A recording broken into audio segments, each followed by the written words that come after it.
आज शिव महापुराण जी की कथा के क्रम में आज शिव महापुराण जी के शतरुद्र संहिता का आज 28वां अध्याय। इस अध्याय का नाम है आहुक की भक्ति से प्रसन्न होकर शिव का यतु रूप से परीक्षा। इस अध्याय में शिव जी यति रूप में प्रकट हुए थे। इसी के संदर्भ में ये पूरी अध्याय है। पूर्व काल में अर्बुद नामक पहाड़ पर भिल्ल वंश में उत्पन्न हुआ आहुक नाम का एक भील रहा करता था। इसकी पत्नी का नाम आहुकी थी, जो बहुत पतिव्रता थी और दोनों पति पत्नी भील भीलनी शिव भक्त थे और नित्य शिव जी की पूजा किया करते थे। एक समय की बात है, शिव भक्त आहुक अपनी स्त्री के लिए आहार खोजने के लिए कहीं दूर चला गया। उसी समय सायंकाल उस भील के घर में शिव जी सन्यासी का रूप धारण करके उसकी परीक्षा लेने आ गए। इसी समय भील आहुक भी आ गया। तब आहुक भील ने उस सन्यासी की बड़ी प्रेम से आवभगत किया, उसको आसन दिया और उसकी पूजा भी किया। आहुक भील के भाव की परीक्षा लेने के लिए शंकर भगवान ने सन्यासी का रूप धारण करके और भील से थोड़ा सा सकुचाते हुए बोले, कहते हैं, हे भील, तुम्हारा सदा ही कल्याण हो। मुझे आज यहाँ रहने के लिए अपने घर में स्थान दे दो। प्रातःकाल होते ही मैं अपने स्थान को सर्वथा चला जाऊंगा। तब भील कहता कि हे स्वामी, आपने तो सत्य कहा, किंतु मेरी भी बात सुनिए। मेरे घर में बहुत कम स्थान है, मेरा छोटा सा घर है, और जिस कारण आपका यहाँ निवास करना किस प्रकार से संभव होगा। इतना कहने के बाद भील चिंतन करने लग गया कि सन्यासी के रूप में कोई साधु संत आया है, क्या किया जाए क्या ना किया जाए। इसी बीच में भील की पत्नी आहुका ने बोला कि हे स्वामी, अपनी पति से कहती है कि हे स्वामी, इस सन्यासी को अपने यहाँ स्थान अवश्य दे दीजिए। साधु सन्यासी के वचन का आदर किया जाता है। ये हमारे अतिथि हैं, आज के हमारे ये भगवान हैं, अतः इन्हें किसी प्रकार से आप निराश न करें। आप अपने गृहस्थ धर्म का विचार करें। यदि सन्यासी को रुकने के लिए स्थान नहीं देंगे तो आपके धर्म का क्षय हो जाएगा। आपके घर के भीतर सन्यासी के साथ आप निवास करें।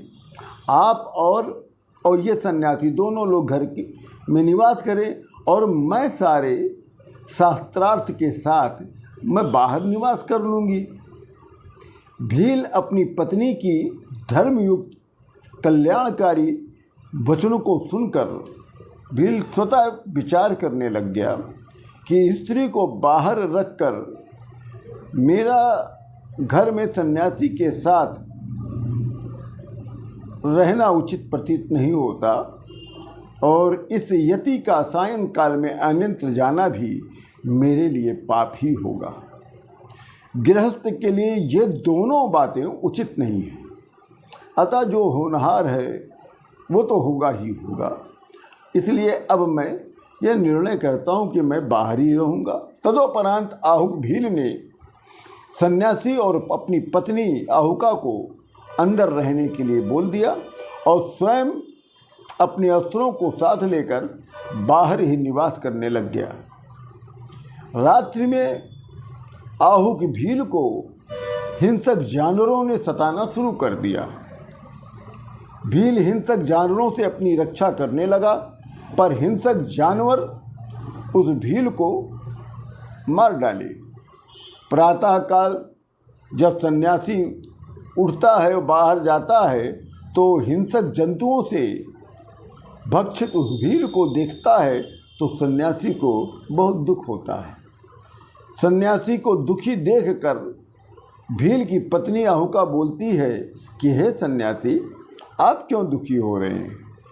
हे यति, इस समय मेरे पति भील का कल्याण हो गया और उसका ये जन्म सफल हो गया, जो इस प्रकार से उसकी मृत्यु हुई। हे यति, अब मैं अपने पति के साथ अग्नि में भस्म होकर सती हो जाऊंगी।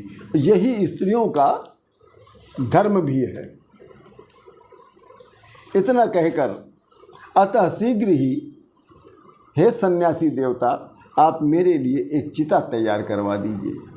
भीलिनी की बात सुनकर उस सन्यासी ने तत्क्षण एक चिता का निर्माण किया और भीलिनी उस चिता में प्रवेश कर गई।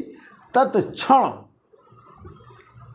वो सन्यासी अपने शिव जी अपने रूप में आ गए। सन्यासी का वेश धारण त्याग कर शंकर भगवान साक्षात प्रकट हो गए और कहते हैं, धन्य हो, धन्य हो। हे भीलिनी, मैं तुम्हारे इस प्रकार के आचरण से बहुत प्रसन्न हूँ। तुम वरदान मांगो, जो भी मांगो तुम्हारे लिए कुछ भी अदेय नहीं है।